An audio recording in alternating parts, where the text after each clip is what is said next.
We now come down to deputations, and I'd like to welcome Carlos Quaremba, if you'd like to come and take a seat. Carlos, and once again, on behalf of Council, congratulations on your new position. And I also believe congratulations on your nuptials, and lovely to see Kirsty here with you tonight.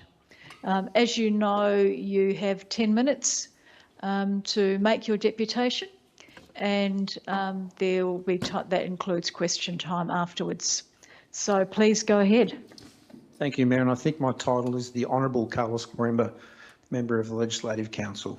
I beg your pardon, I didn't realise you'd been sworn in yet. Not a problem. Thank you for the opportunity to address the chamber. Over the past 3 years, this has been a familiar position for me, but tonight I'm not here as an outspoken or often frustrated Victor Harbor councillor, but as a newly elected member of the Legislative Council representing One Nation. I intend to tackle my position with the same commitment to transparency, focuses on outcomes and mindfulness of who I represent as I displayed here.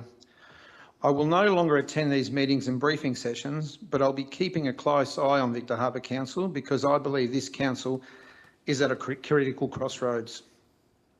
Victor Harbor Council can choose to be the shining beacon of what councils should be, that is, fiscally responsible at all times while delivering the essential services that community and ratepayers are requesting. In addition, this council can choose to be an example of open and transparent governance, unafraid of fair and proper scrutiny, and in fact welcoming such community accountability and oversight, or Victor Harbor Council can instead become the poster child of why local government is so long overdue. And unfortunately, I can point to a long list of examples supporting the case for urgent reform. I only need to reference the recent debacle that saw this council apologise to its own older residents after it asked to be exempt from the state government policy to end stamp duty for downsizers over the age of 60. This misguided policy aimed at lowering Victor Harbor's average age was discriminatory, out of touch and simply dumb. Unfortunately, common sense eventually did prevail and the request was revoked, but not without the council and the sector sustaining further reputational damage. Council should lean into the fact that it has such a large base of people with a huge range of experience able to provide so much volunteer support to council and the community.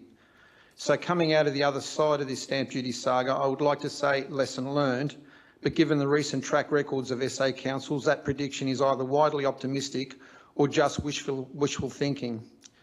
Similarly, I'd point to the escalating costs of the precinct and what short-term and medium-term and long-term pressures this council will place on Victor Harbor ratepayers. As everyone in this chamber knows, council is borrowing heavily to help fund this project and is relying on a yet-to-be-secured grants. This occurs amid an environment of increasing council rates, global economic uncertainty and cost of living plus pressures, plus community uncertainty about the project itself. Clearly now is not the time for council, including Victor Harbor, to be spending money on pet projects, initiatives and fighting for fancy of the majority of the communities have spoken against or harbour serious concerns about.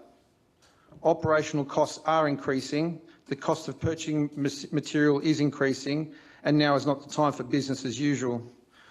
I firmly believe the council and all other councils statewide should be slowing down their spending outside of absolute essentials such as rubbish collection, renewals and upkeep of current infrastructure.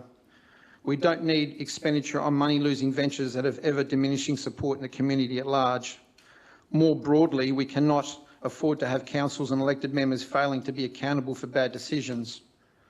I point to one of One Nation's recent policy amendments that we're going to be seeking in this coming term of Parliament, which is the repealing of Section 39 of the Local Government Act, which provides absolute protection for members from civil liabilities. This law is counterproductive to effective representation at local government levels.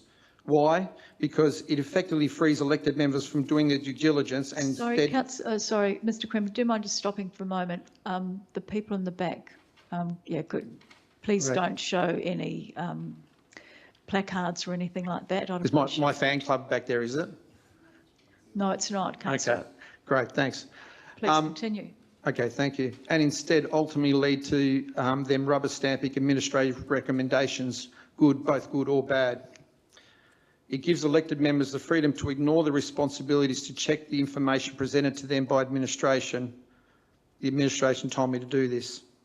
This happens in Parliament too, when parliamentarians routinely shift the blame to bureaucrats, and when the proverbial hits the fan and a terrible decision comes to roost, it inevitably ends in one of two ways. The administration saying, well, your elected members voted for it, or the elected members saying the administration gave us this info, and no one is accountable, and it's always a handball. So make no mistake, my experience in council since 2022 will shape One Nation's election pledge for local government reform, as will many examples of local government mismanaged waste that has been seen statewide in recent years. One Nation will pursue local government agenda with rigour and determination to make change. It's worth repeating that council amalgamations are not one of One Nation's policies. I repeat, One Nation does not seek to amalgamate councils. We do believe in keeping the current level of elected representation, and that is because councils are the tier of government closest to the community, and that's important. However, a key plank in One Nation policy platform will be the push for amalgamations of council administrations and bureaucracy. They're bloated and there's plenty of fat to trim. After speaking with the City of Onkaparinga Mayor, I'm pleased to report that she agrees with One Nation's plan to amalgamate administrations, and I look forward to speaking to other councils regarding this policy. Recently, I spoke to Local Government Administration Association and informed them of One Nation's plan for local government reform. It was a back and forth conversation, but I made sure the LGA representatives left with a clear picture of One Nation's vision and my vision for the forthcoming parliamentary term. I will be seeking a parliamentary inquiry into private-public partnerships across the local government sector, or as I like to call them, the privatisation of profits and the socialisation of losses. Once all the ribbons are cut, the fanfare is over. Too many of our projects have left communities with white elephants and facilities that are not fit for purpose, facilities that the community clubs cannot afford and that require ever-increasing council subsidies, leading to exorbitant rates. Again, who pays in the end? The ratepayer. I would like to take this opportunity to thank my fellow council members, Stuart Burns and Councillor David Kemp, or as we were known, the Three Amigos. I want to thank them for their strength in leadership and guidance through the past 3 years of council, often being an ear to vent to. I would also want to congratulate Councillor Kemp on agreeing to run as mayor on the upcoming local elections. Or maybe he doesn't know that, but I just nominated you. I want to thank the front desk staff who always had a hello and a smile on their faces and have made picking up my agenda once a month all that much bearable. I'd also like to thank the members of the Voting Advisory Committee for all their hard work and passion. I would argue that these guys represent everything an advisory committee should be, a level of expertise that far exceeds the council's knowledge on the subject matter, but also a genuine desire to lend their knowledge to the betterment of their community. I'd like to thank the Fleurieu Sun, yes Mick, that's you, and the Victor Harbor Times newspaper for their coverage of council. While I understand that some people council matters may not be that interesting as state and federal levels, I hope my time on council has generated plenty of interest and brought attention to local government issues, which the paper has been gladly happy to publish. And finally, I need to give credit where credit is due. If it wasn't for some of the vitriol directed at me in this council chamber, maybe I wouldn't have had the fire in the belly to run for the upper house. So thanks for that. And for that point of view, SA councils are the gift that keep on giving. Thank you. Thank you, Mr. Quaremba. Questions? Councillor Henderson. Thank you, Mayor. Mr. Quaremba, based on your experience of being on council, I'd like to know what issues you will prioritise. For example, palliative care resources in Victor Harbor are below what is needed. What can you do on that score? And what would be your approach to better transport options? And can you remind us how many committees you actually sat on in this council? Thank you, Councillor Henderson. Committees, I believe about 3 in my time, maybe 4.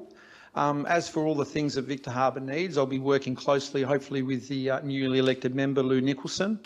But once again, those things will have to be generated in the lower house and come to the upper house for vote. But I'll do everything I can to help the community that I represented in the whole district of the Flurio. So I look forward to my time for the next 8 years.